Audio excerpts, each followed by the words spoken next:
ఉద్యమాలకు ఉగ్గుపాలతో నూరిపోసిన నేల, ధిక్కార స్వరానికి తిరుగుబాటుకు చిరునామా, ఉప్పెనలా ఎగసిపడే పోరాట స్ఫూర్తికి గుండెదరువు, అణచివేతలపై అగ్గి కనికలై దూకే వీరులకు నెలవు. ఇది పోరాటాల తెలంగాణ బతుకు చిత్రం. కానీ ప్రజల చిరకాల ఆకాంక్ష అయిన స్వరాష్ట్ర సాధనకు ఉద్యమం ఒక్కటే సరిపోలే. ఉద్దండులున్నా వ్యూహం తెలియక బోర్లా పడ్డారు. రాజకీయంగా బలం చాటినోళ్ళు పదవుల కోసం రాజీపడి ఇక స్వరాష్ట్రం కలే అన్న స్థితికి ప్రజలను నెట్టేసిర్రు. మళ్లీ అదే మోసం.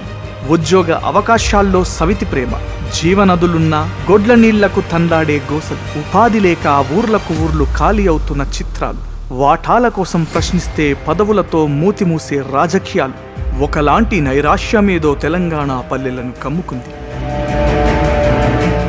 ఇలాంటి విపత్కర పరిస్థితుల్లోనే తెలంగాణ వాదాన్ని ఎత్తుకున్నాడు కేసీఆర్.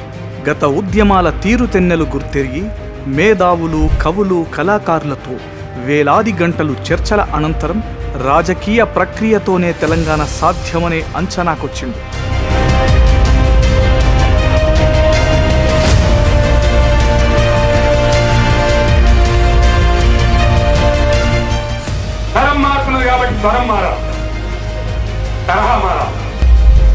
అలా 2001 ఏప్రిల్ 27న జలదృశ్యంలో పురుడోసుకున్న పార్టీ తెలంగాణ రాష్ట్ర సమితి.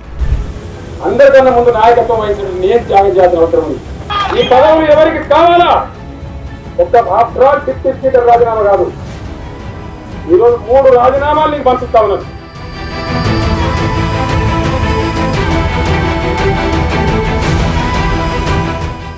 శాసనసభ రాజీనామా తీసుకో, శాసనసభ సభ్యత్వానికి రాజీనామా తీసుకో.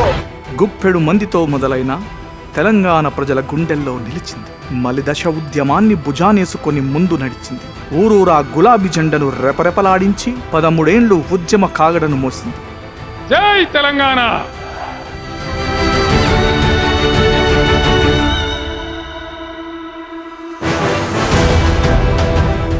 తెలంగాణ కోసం అవసరమైతే ఉనికిని కోల్పోయేందుకు సిద్ధపడింది. చివరకు కాంగ్రెస్ కుట్రలను ఛేదించి రాష్ట్రానికి శ్రీరామ రక్షలా నిలబడి 10 ఏళ్లలో రాష్ట్ర రూపురేఖలు మార్చి కలలుగన్న రాజ్యం కండ్ల చూసింది.